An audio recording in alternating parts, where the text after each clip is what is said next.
Good news ਵੀ ਆਪਾਂ ਜੇ ਨਾਲ ਦੇ ਨਾਲ ਦੱਸਦੇ ਜਾਈਏ। ਜੌਬ ਮਾਰਕੀਟ ਜਾਂ ਰਿਸੈਸ਼ਨ ਨੂੰ ਲੈ ਕੇ ਕਾਫੀ ਚਿੰਤਾਵਾਂ ਜਿਹੜੀਆਂ ਉਹ ਹੈਗੀਆਂ ਆ। 2 ਵਾਰੀ ਲਗਾਤਾਰ 2 ਕੁਆਰਟਰਸ ਦੇ ਵਿੱਚ GDP ਸੁੰਗੜਨ ਦੇ ਕਰਕੇ ਜਿਹੜੀ ਡੈਫੀਨੇਸ਼ਨ ਦੇ ਆਧਾਰ ਦੇ ਉੱਤੇ ਤਾਂ ਇਹ ਰਿਸੈਸ਼ਨ ਦੇ ਵਿੱਚ ਆਪਾਂ ਪਹੁੰਚ ਚੁੱਕੇ ਹਾਂ। ਪਰ ਜਿਹੜੀ ਲੇਬਰ ਮਾਰਕੀਟ ਆ ਅਜੇ ਵੀ ਸਟਰੋਂਗ ਚੱਲ ਰਹੀ ਆ।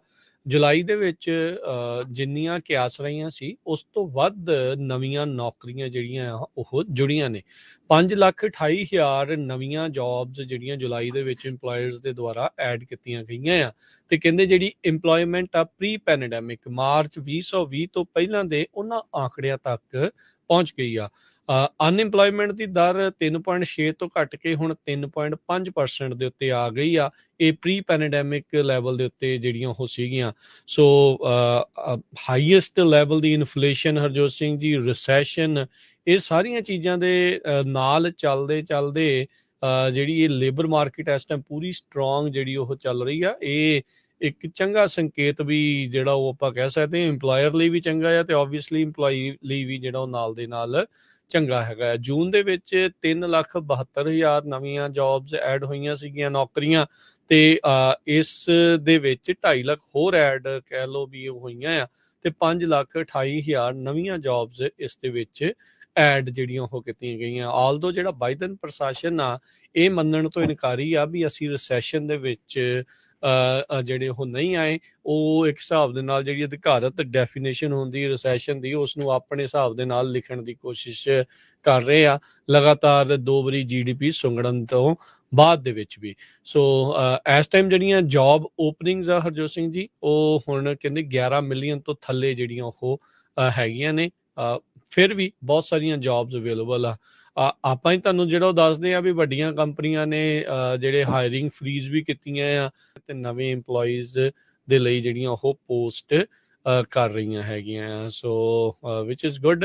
ਸੋ ਜੌਬ ਮਾਰਕੀਟ ਨੂੰ ਦੇਖਦੇ ਹੋਏ ਹਰਜੋਤ ਸਿੰਘ ਜੀ ਇਹ ਇੱਕ ਜ਼ਰੂਰ ਗੁੱਡ ਨਿਊਜ਼ ਹੈਗੀ ਆ। ਪਰ ਲੋਕ ਬਹੁਤ ਭੰਬਲ ਭੁੱਸੇ ਦੇ ਵਿੱਚ ਇਸ ਟਾਈਮ ਉਹ ਵਿੱਚੋਂ ਗੁਜ਼ਰ ਰਹੇ ਆ ਵੀ ਜੌਬਸ ਗੁੱਡ ਨੇ, ਚਾਹੇ ਇੱਕ ਦੇ ਲਈ 2-2 ਜੌਬਸ ਵੀ ਅਵੇਲੇਬਲ ਆ।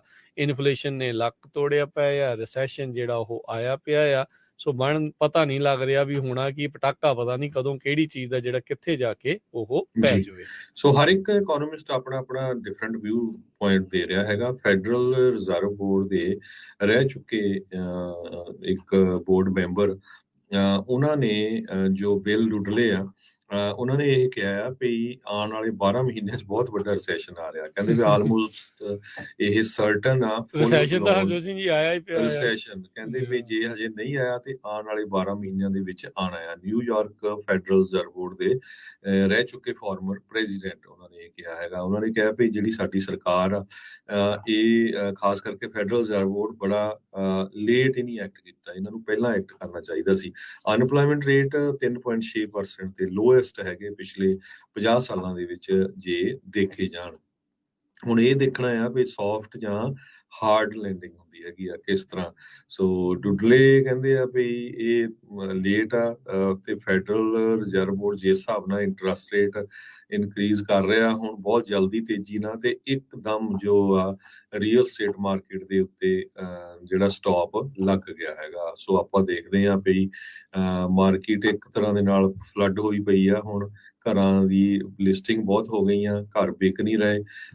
ਆਲਮੋਸਟ 60% ਘਰਾਂ ਦੇ ਤੁਸੀਂ ਸਾਈਨ ਦੇਖ ਸਕਦੇ ਆ ਵੀ ਪ੍ਰਾਈਸ ਰਿਡਿਊਸ ਦੇ, ਚਾਹੇ ਉਹ 5,000, 10,000, 20,000, ਈਵਨ ਲੱਖ ਡਾਲਰ ਤਾਈਂ ਵੀ ਕਈ ਸਟੇਟਾਂ ਦੇ ਵਿੱਚ ਮੈਂ ਦੇਖ ਰਿਹਾ ਸੀ ਵੀ ਪ੍ਰਾਈਸ ਘਟਾਉਣ ਦੇ ਸਾਈਨ ਲੱਗੇ ਹੋਏ ਹੈਗੇ ਆ। S&P ਗਲੋਬਲ ਰੇਟਿੰਗਸ ਕਹਿੰਦੇ ਆ ਵੀ 45% ਚਾਂਸ ਹੈਗੇ ਰਿਸੈਸ਼ਨ ਦੇ ਆਉਣ ਵਾਲੇ 12 ਮਹੀਨਿਆਂ ਦੇ ਵਿੱਚ। ਇਹ ਕਹਿੰਦੇ USA ਹੁਣ ਦੇਖਣਾ ਇਹ ਆ ਵੀ ਰਿਸੈਸ਼ਨ ਤੋਂ ਬਚ ਸਕਦੇ ਆ ਕਿ ਨਹੀਂ, ਪਰ ਇਹਦੇ ਬਾਰੇ ਸਾਰੇ ਜਿਹੜੇ ਕਨਫਿਊਜ਼ ਹੈਗੇ।